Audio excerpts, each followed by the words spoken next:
So now we're going to move on and we're going to introduce our guest this evening. Our guest is Joel Levin from Plug In America. Michael, if you could switch us to the two view thing or what to highlight, spotlight us.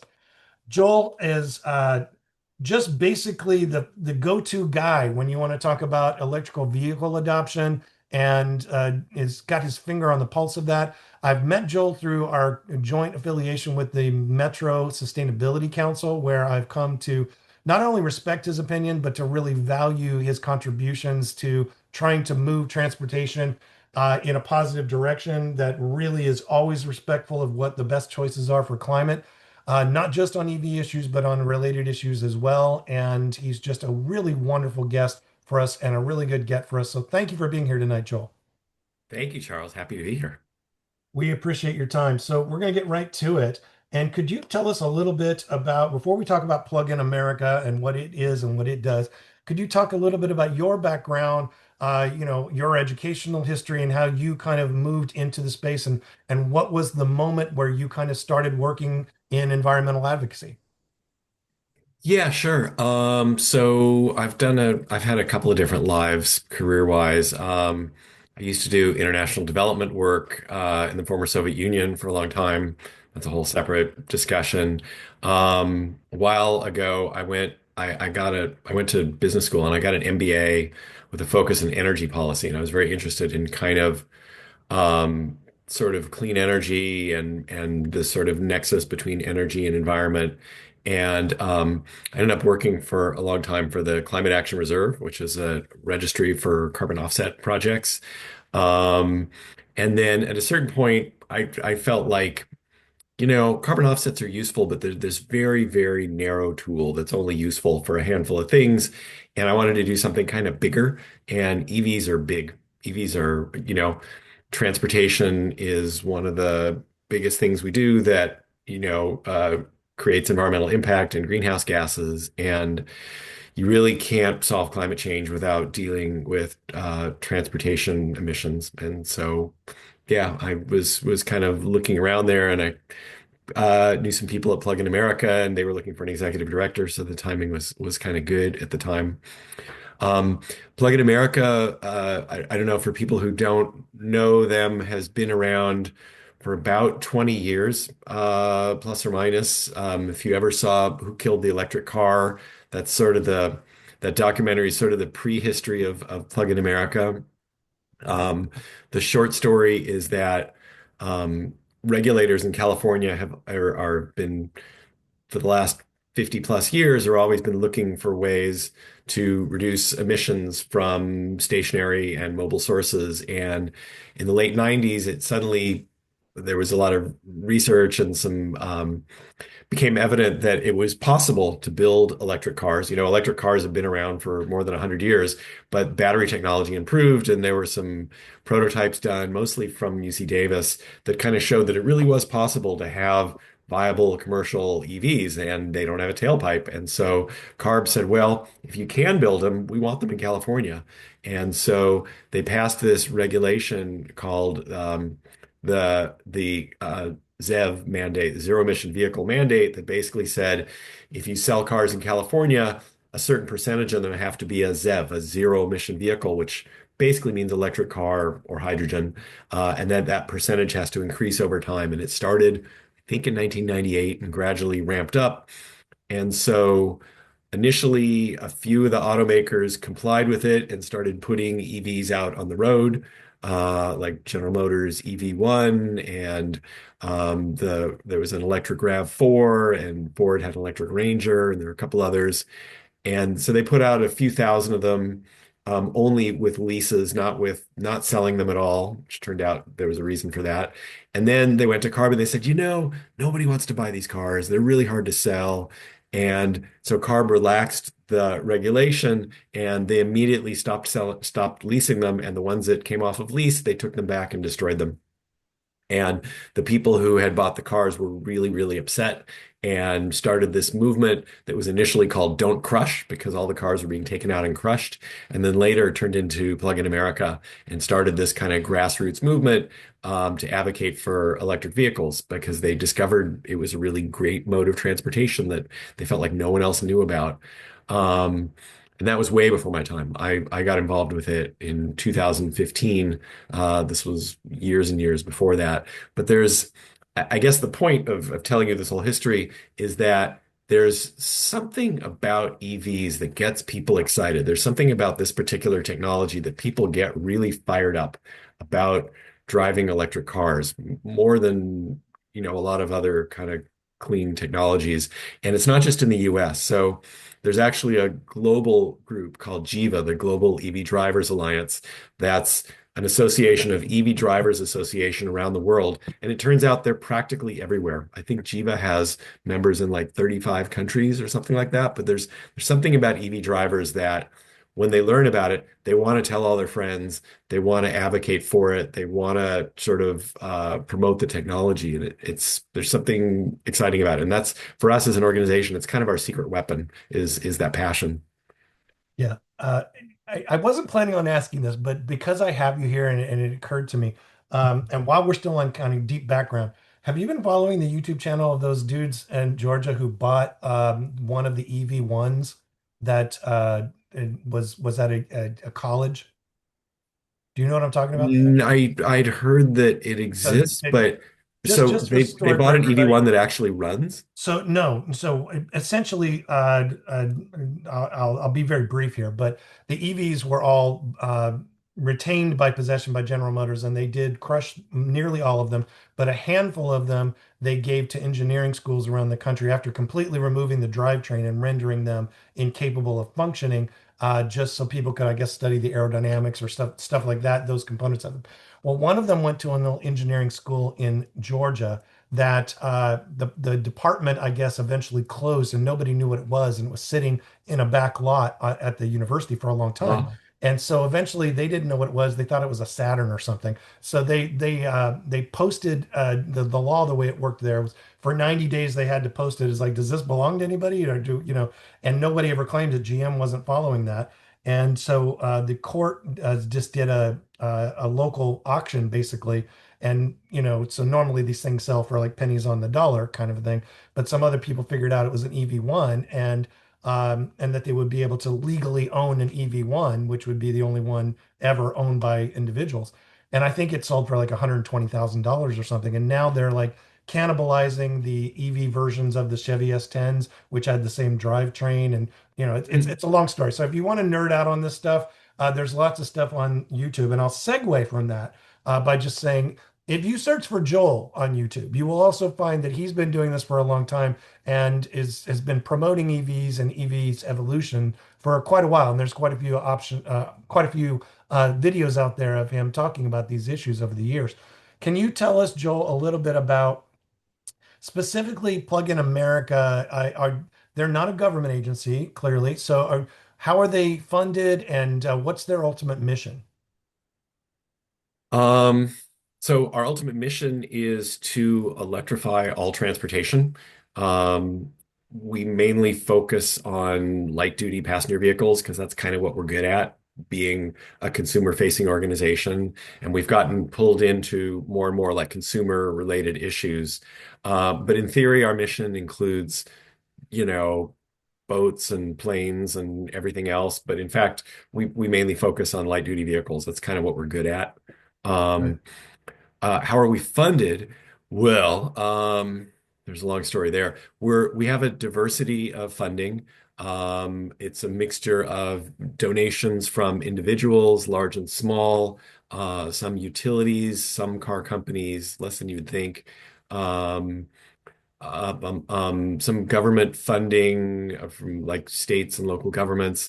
We have a large grant from the Department of Energy that we got about a year and a half ago, and then it was with all the other things going on with this administration, it was terminated illegally back in October, and we fought it.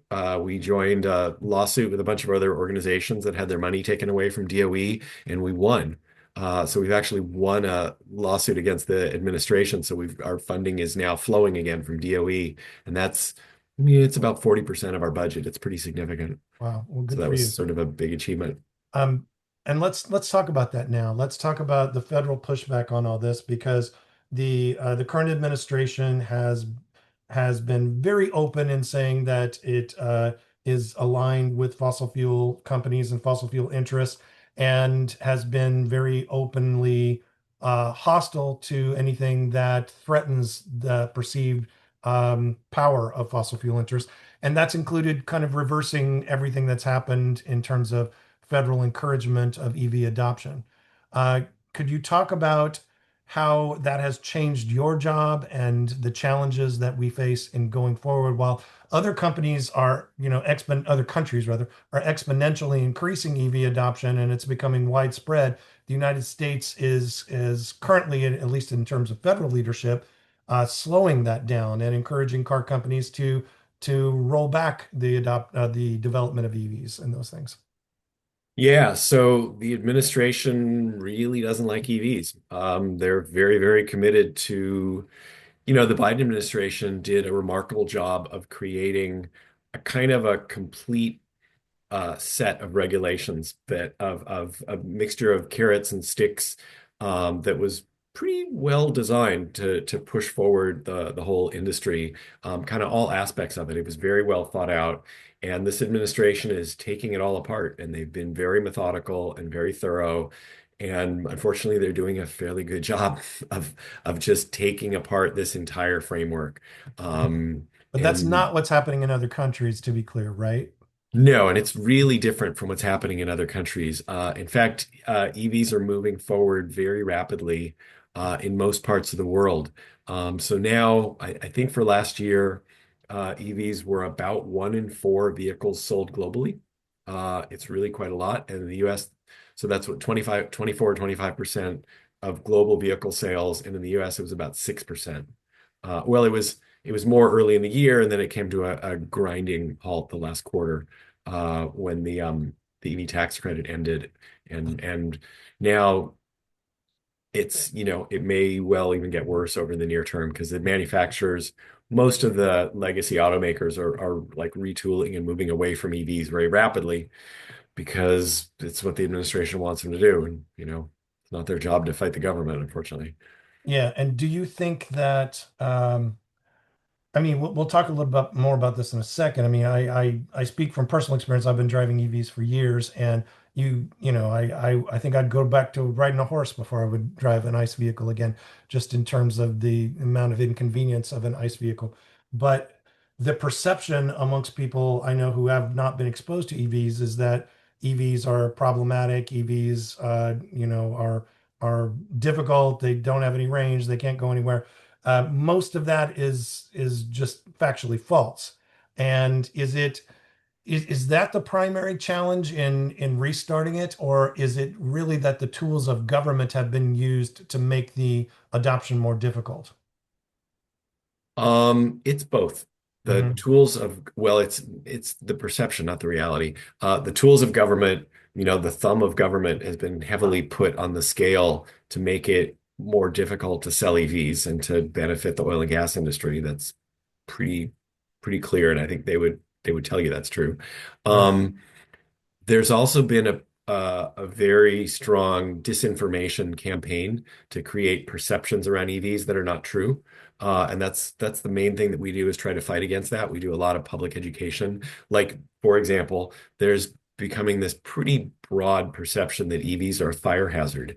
Um, and there's been a lot of effort put into creating that perception, but it's not true at all. In fact, EVs have a tiny fraction of the number of fires of gas cars. I mean, people think about it. Have you ever seen a gas car on fire on the freeway? It happens all the time. You see them. I mean, I think the statistic is gas cars catch fire and burn up 2,000 times every day in the US. It's really, really common. Um, and just, your car gets old and a little bit of gas gets in the engine and boom, it all catches fire. Um, excuse me. Sorry. Oh, good. So beyond the fire issue, Assume that I only have heard of EVs and really don't know anything about them. Could you like give me a short case for why EVs are the future and why I should consider one? Yeah, so there's a bunch of reasons. When we talk about EVs, we rarely talk about environment. Environment's like number seven of the reasons that we talk about. We really encourage people to start by driving one. So test drive an EV and ask your friends who own one what it's like. And what you'll hear is that they're really fun to drive. There's a lot of people who drive EVs who don't even really care about, smog and pollution and stuff because it's a better driving experience because they're very powerful. They have maximum torque from a standstill, which means that at the moment where you step on the pedal, when you step on the pedal of a gas car, it kind of goes, and after like a second or so, it takes off, jerks forward. EVs don't do that at all. They take off instantly when you step on the pedal, and they have maximum torque from zero. So like your head gets thrown back. I mean, one of my cars, I drive a Nissan Leaf, which is not a fancy car at all. And even in the Nissan Leaf, there's a remarkable amount of torque from a standstill. So they're more fun to drive. They're quiet.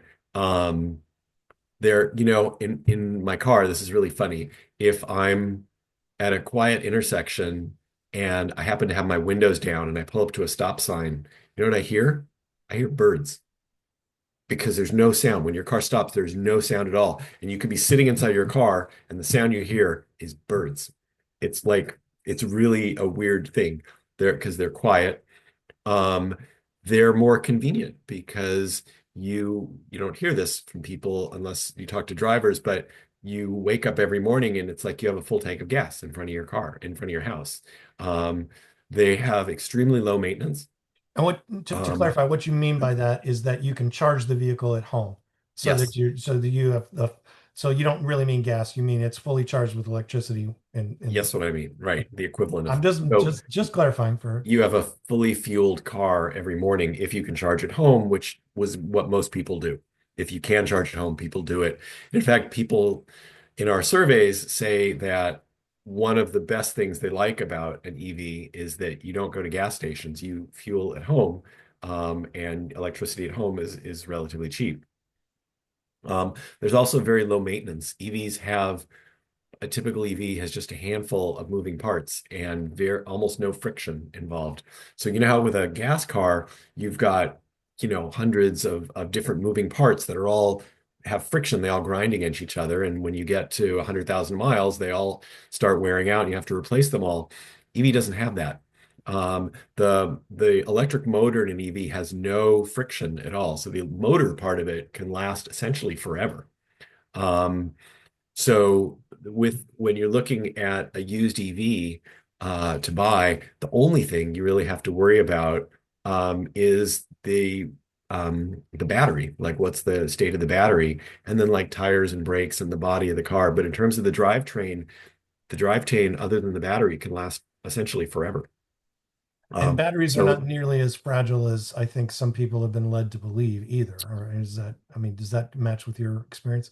yeah, so the battery of an EV, so most EVs have what's called a skateboard design. Basically, if you imagine the frame of a car, it's like a kind of a rectangle. It's all built inside the frame. And so the battery can't really be damaged in a crash unless the crash is so powerful that it dents the frame, which means probably 60, 70 miles an hour. Major crash that actually damages the frame of your car in order to damage the battery. So it takes a lot to affect an EV battery.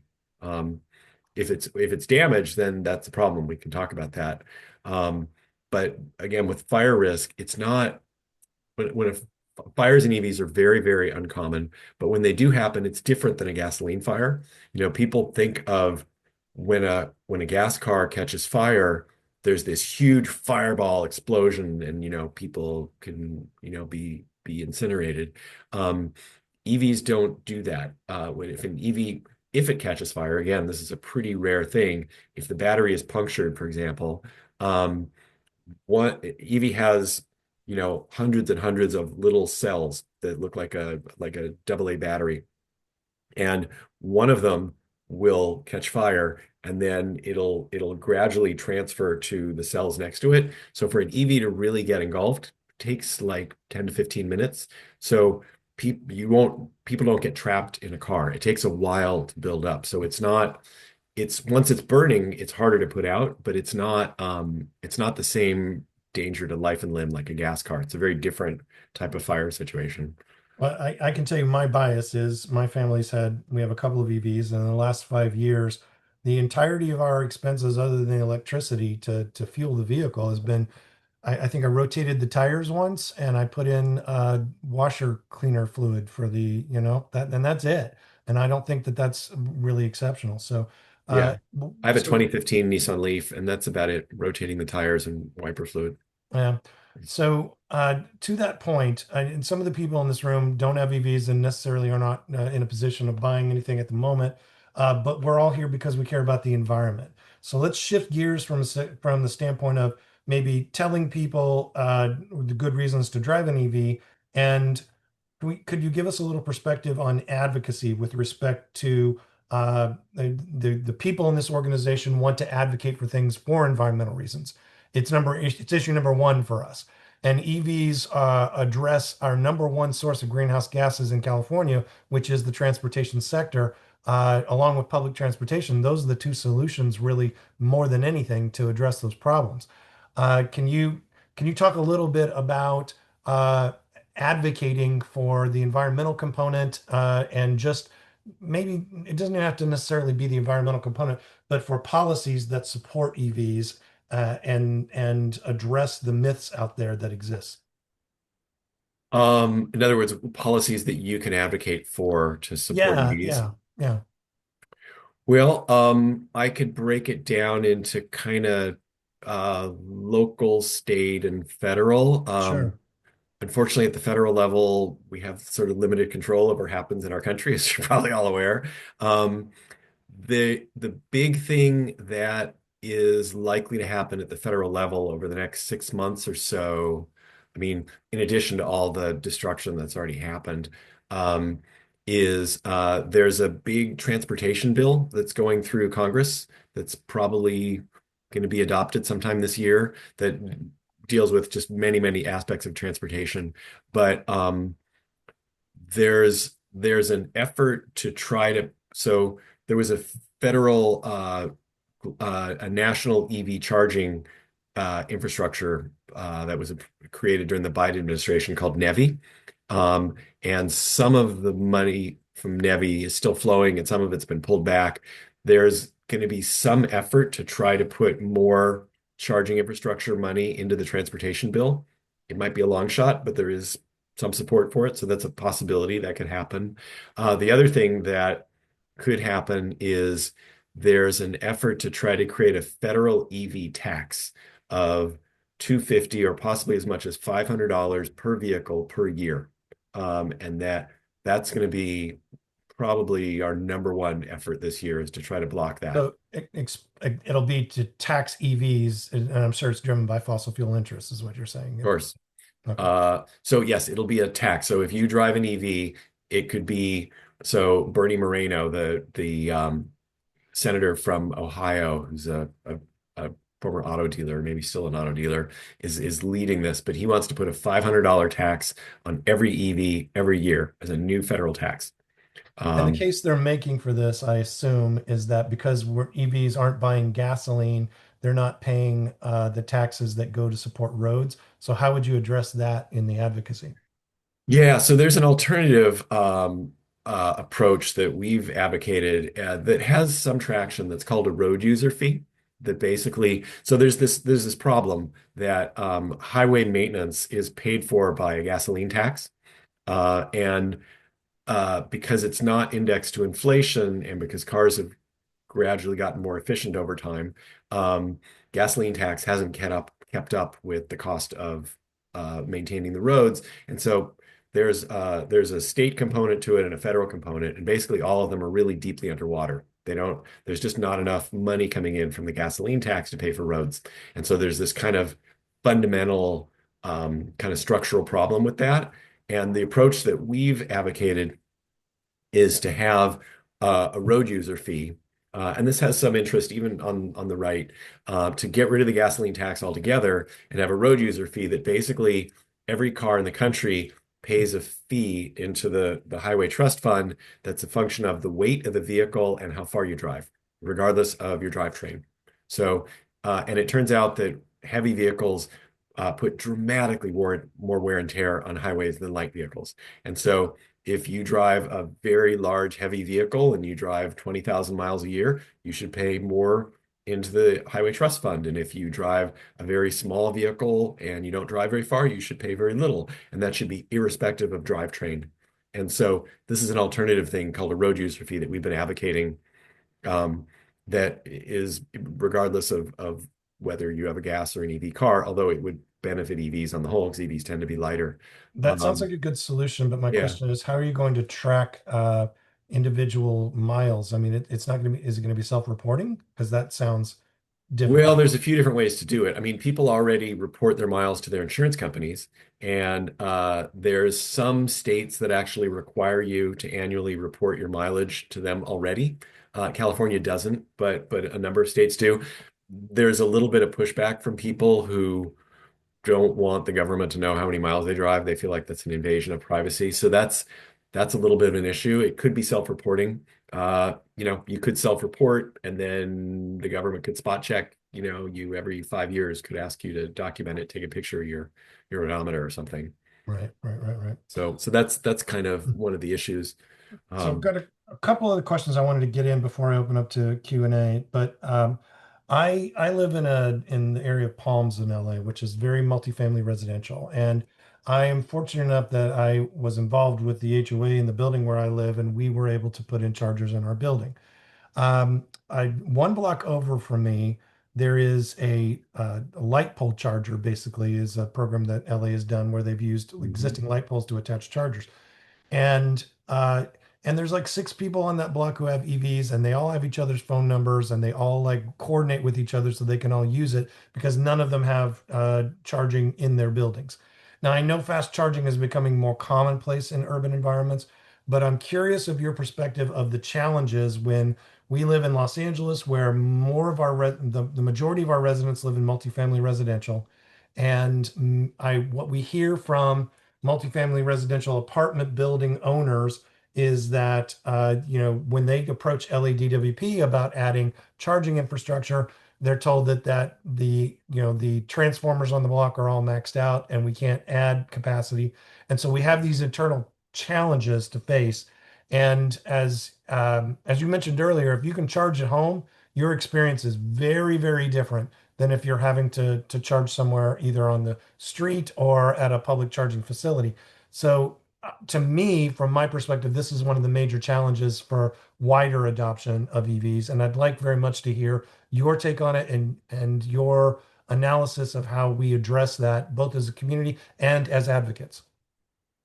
Yes. So charging in multifamily buildings is probably the single biggest challenge to being for everyone to drive an EV. There's nothing arguably that's more complex than that.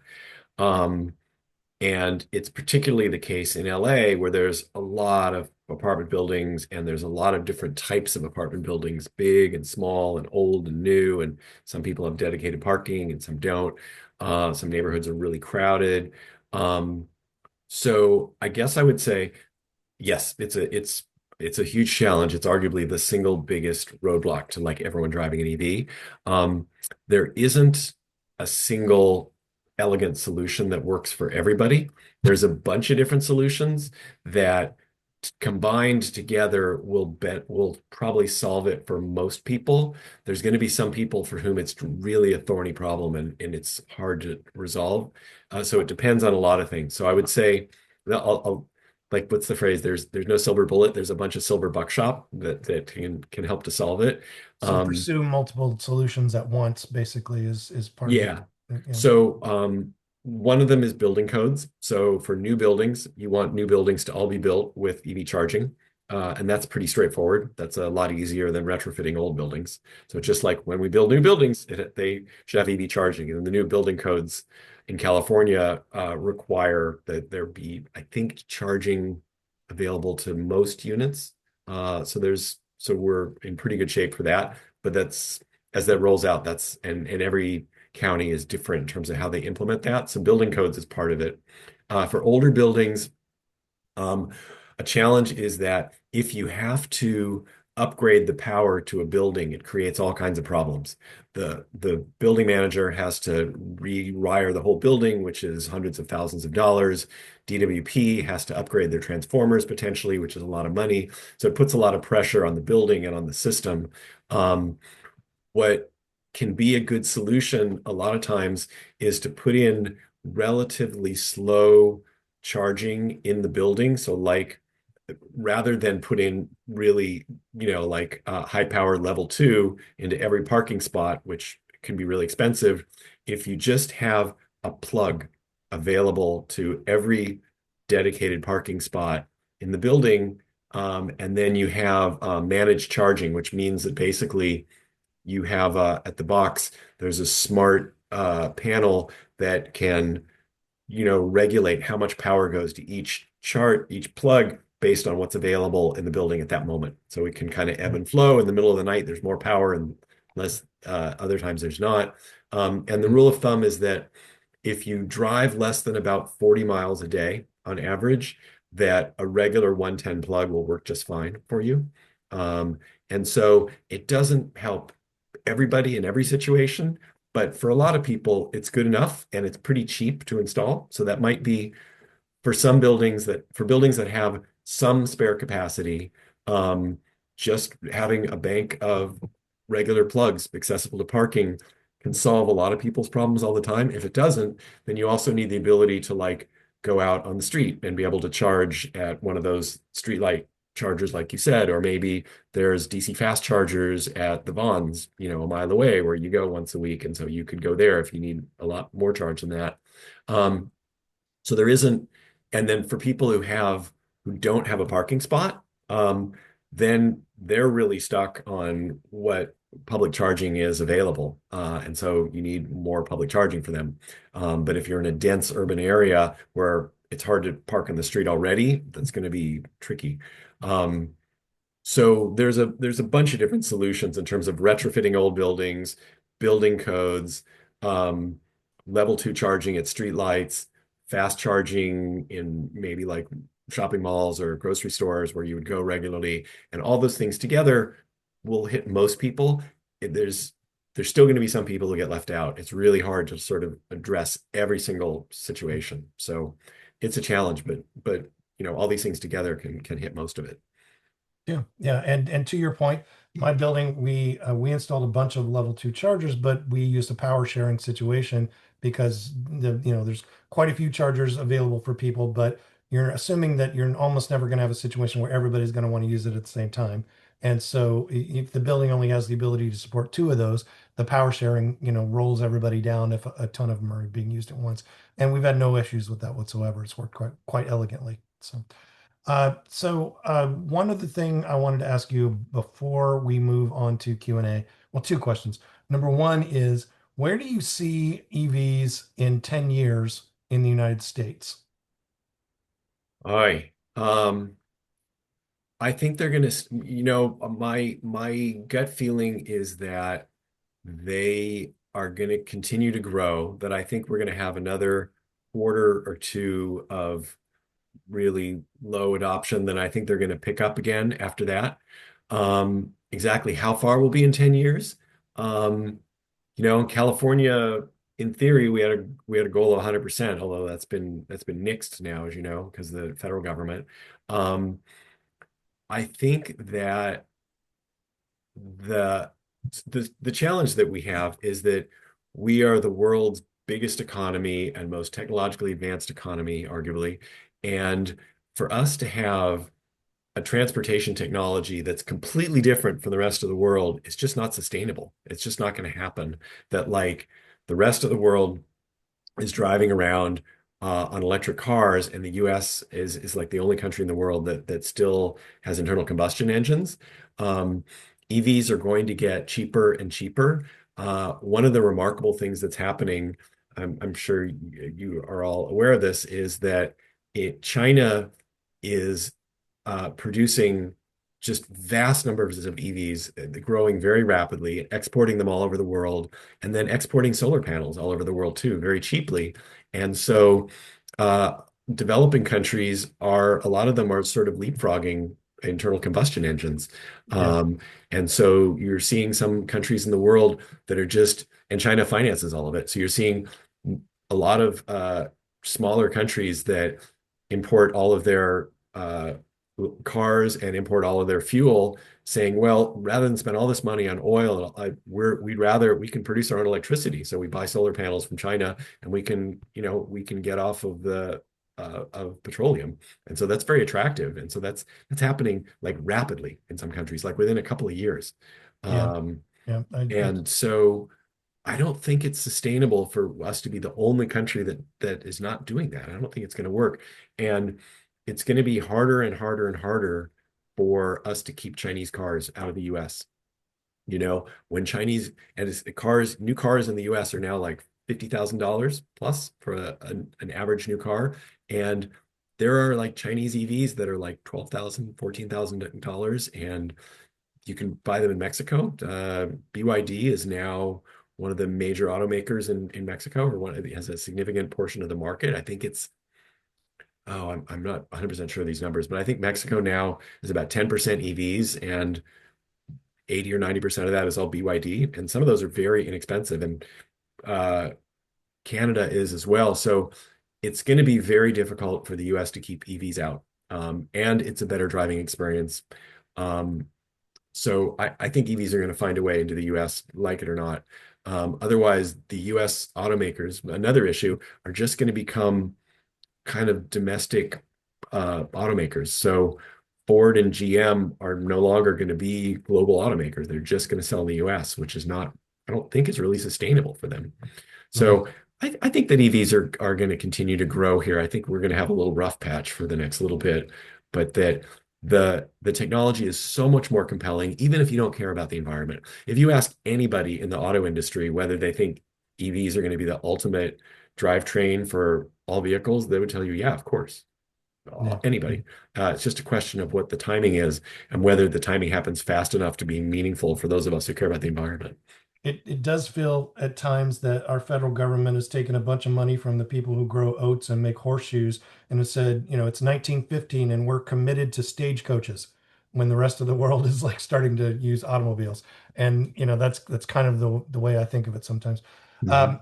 Lastly, Joel, thank you so much for being here. I want to ask what I ask everybody at the end of our interviews, which is when you are fighting fights that you just are not getting any headway on, when you're busy pushing for something and not making any progress, or you just personally are just having a really difficult time and you feel like, wow, with everything going on, or maybe when you lost your DOE money or things along those lines, what is it that you do personally to kind of rally yourself and move forward and continue to fight these hard fights? Uh, you mean like how do I decompress or like how do I That will work. How do you on a when for a while it's you have not made any progress in your work and you're fighting these fights, how do you get back up the next day and put on a smile and keep fighting the good fight? What is it that you do personally to have that kind of energy? um well, personally I like to get outdoors. My wife and I have this sort of ongoing project. We've been hiking the entire Santa Monica Mountains backbone trail. Right. And so I can get out in the Santa Monica Mountains a lot on the weekends, and right now it's pretty great with all the wildflowers. And Oh so yeah. I yeah, getting out into nature calms me down a lot. I mean, that's probably not Yeah, for that you're the people. first person who said that, and that's actually my thing too. So the backbone Um, trail is awesome. That's great. Yeah. All the right. I I the I'm other gonna thing I would rush. say, the thing that really makes me feel good about my work, and I said this already, it's sort of our secret weapon, is that there I come to EVs. I've been doing this about 10 years, which is relatively short compared to some other people. There are people I know, like people on my board who've been doing this 20 to 30 years, and like the degree of insane passion and commitment that a lot of people in the EV movement have just blows me away. That like people wake up in the morning thinking about this and feel like this technology is so compelling, it drives them nuts. They're like, why can't everyone see it? It is as obvious as the nose on my face that like this is a better technology. Um, and it is obvious. And I found we used to do this thing. Sorry, I'm probably running over here a little bit, where we do a lot of ride and drive events because we just believe that once you drive one of these cars, you're like, oh, I get it. And so we used to back when we were trying to get the IRA passed, we did ride and drive events at the U.S. Senate every year, which is like it is the most difficult place to do a test drive in the universe that you could imagine because of all the security around it. But we would get like US senators to drive EVs and to like talk about them. And every year I would go and I would walk all 100 Senate offices and talk to them about EVs. And I found that because there's so many different reasons that EVs are a compelling technology, I had a line of conversation I could have in any Senate in all 100 offices where they would find I could find something that would be compelling to them, you know, even if it's like John Barrasso's office in Wyoming, there's like, there's something that is interesting about EVs to everybody. So there's there's a story there. But Joel, you've rocked this. Thank you so much for this conversation. I'm going to open it up to questions from our members. If you could take us out of spotlight, please, Michael. And if you have a question, please raise your hand. But I'll start with one that I see that Sandy put in the chat. And I'm not always good about these. So if you put one in the chat earlier in the chat, please go ahead and raise your hand and ask the question now. But Sandy asked about the experience in Norway where EV adoption has been extremely high. And there were some people who said that would never be possible because of the cold temperatures there. Do you want to go ahead and say it, Sandy? Did you have more to add to that? Yeah, actually, the particular question was when you were talking about the problems with the road tax and the problem with multifamily charging, multifamily units. How have they addressed those in Norway or any place else where there's a lot of EV penetration? Just yeah, looking for a so model for what we could do. Norway, Thank you. Norway's it's a great case in point when people talk about winters. So Norway's, I think, at around 95% penetration now. It's basically they're bumping up on 100% penetration. Weirdly enough, the main uh, cars that are not electrified right now in Norway, this is kind of funny, is rental cars for tourists because tourists come there and they're weird about driving an EV. And so the rental car companies still have to have cars for the international tourists who are spooked by EVs. But so Norway is northern. Obviously, it's cold. It happens if you have a cold winter day. EVs get about 20%, 25% less range than they do in the summer. But so if you have a car that goes 250 or 300 miles, how much does it matter if your range is down 20%? The combination of the battery not working quite as effectively, plus um, you're heating your car. The gas cars have the same problem. It's just not as visible because your range is a little longer. So it turns out that the winter isn't real. I mean, it's a marginal problem, but it's not like existential. Again, if your car goes 250 miles and you get a 20% degradation, so now it only goes 200 miles in a day. How often do you go 200 miles, Um, so But the this winter is hasn't been this that is more impacted. about how do they deal with things like the road tax that you were talking about and multifamily charging and that type of thing? Not so Right. much a question about winter, but how do they deal with those Mhm. issues or any other country? Yeah, so Norway has a relatively small population and a relatively large land base. So outside of like the center of Oslo, an awful lot of people have their own house. So there's the multifamily thing is less of an issue in Norway. So in a lot of Europe, people live in these like big dense cities, like if you're in like Paris or London, everybody's in an apartment. In Norway, less so. So most people have charging at home in Norway. So multifamily is less of a problem there than in other places. And then in terms of how they've incented people, so Norway is a very wealthy country. It's, about the richest country on the planet or close to it. And so and unfortunately, the harsh reality is that one of the reasons they're wealthy is because they export a lot of petroleum. They have a lot of petroleum that they export, and so they have this big government, surplus that they can use for things they care about. And so In the US, we have, in terms of regulation, a mixture for EVs. We have carrots and sticks. So we have like the ZEV mandate, which is a stick, and then we have EV incentives, which are a carrot. Norway has chosen to use 100% carrots. They have no sticks. So they don't regulate EVs at all. They just have just huge amounts of financial benefits for driving an EV. Parking is free, tolls are free. The cars don't pay import taxes, which cuts like half the price off of a car. Electricity is really cheap. So basically, it's financially, it's almost not viable to drive a gas car there because they've just slathered EVs with so many incentives that unfortunately we're just not in a position to offer. And it's worked, it's worked really good. So they managed to do it without any regulation. It's all been stick carrots, no sticks. Thank you. That's very useful Thank you. information. Michael.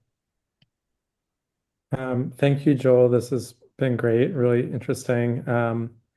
I wanted to follow up on the discussion of the Chinese EVs, and I'm wondering, as environmentalists who care about the climate and want to see a faster transition, should we be advocating for Chinese EVs to be allowed here to help people in terms of affordability and to speed up the transition? It's a tough conversation to have because you've got what would maybe be the most obvious and compelling thing from an environmental point of view coming head to head with the harsh realities of like the American economy. You know, there's 3 million people directly work for car companies, I think, in the US, and then another something like 8 times that work somewhere in the whole value chain of car companies. And so do you if you just open the doors to Chinese imports, you come head to head with some tough economic realities really quickly. So it's politically it's not a probably viable strategy to just wholesale advocate for Chinese cars, but I do think that allowing the Chinese to continue to put pressure on American car companies and to force them to step up, I think that there's some value to that. Because if you completely isolate the US economy, it's not good for the environment. It's not really good for anybody. Economies which are completely shut off to the world tend to not innovate very much. So it's a tough call. Politically, I think it would be challenging to just say we should have Chinese cars here. But they're going to find a way in. They're just going to find a way in. When Chinese cars are a fourth of the cost of American cars, there's just going to be no way to keep them out completely. I don't know. It's a tough call because, certainly Chinese cars have had a huge impact on other countries. There's this thing all over Latin America that they call the BYD effect, that when BYD enters an auto market, suddenly the number of EVs grows dramatically and the cost of them falls dramatically. You see that in Brazil and Mexico and Costa Rica and Uruguay, and there's like a long list of countries where it's happening like right now. But like if you have a domestic auto industry, it's you're gonna have big economic impacts from it. So I think you want to figure out some way that the Chinese are a presence, but I'd be cautious for other reasons about just letting them completely opening the door. And politically, it's not something that's going to happen. Yeah, that's one thing about Norway. They're not known for building a lot of cars. So Yeah, Norway doesn't have any car manufacturing. One thing that's really interesting that I've noticed is happening pretty rapidly is that countries that don't have a domestic auto industry, so in other words, that they import all their cars and that don't produce petroleum, so they import all of their fuel. So typically, the smaller countries are moving to electric very rapidly, like year over year. You can see it where there's no domestic economic constituency for petroleum or for domestically produced cars. So they don't care where their cars come from and where they're they just rather it's a produce their level fuel on playing the field. In roofs. other words, it's Excuse me? it's a level playing field. In other words, Yeah, right. yeah. And there's examples of that, or like all the Scandinavian countries pretty much are all that's happening very rapidly. Sweden's a little different, but like Finland, Norway, Denmark, and then a lot of developing countries, same deal. There's a lot of kind of smaller, uh, less developed countries that have moved really quickly to EVs, like Nepal and Tajikistan and Ethiopia and Cambodia, particularly in East Asia, countries that are close to China and don't produce petroleum. It's just a no-brainer because you can get super cheap Chinese cars, and you can get away from exporting billions of dollars um, petroleum really quickly.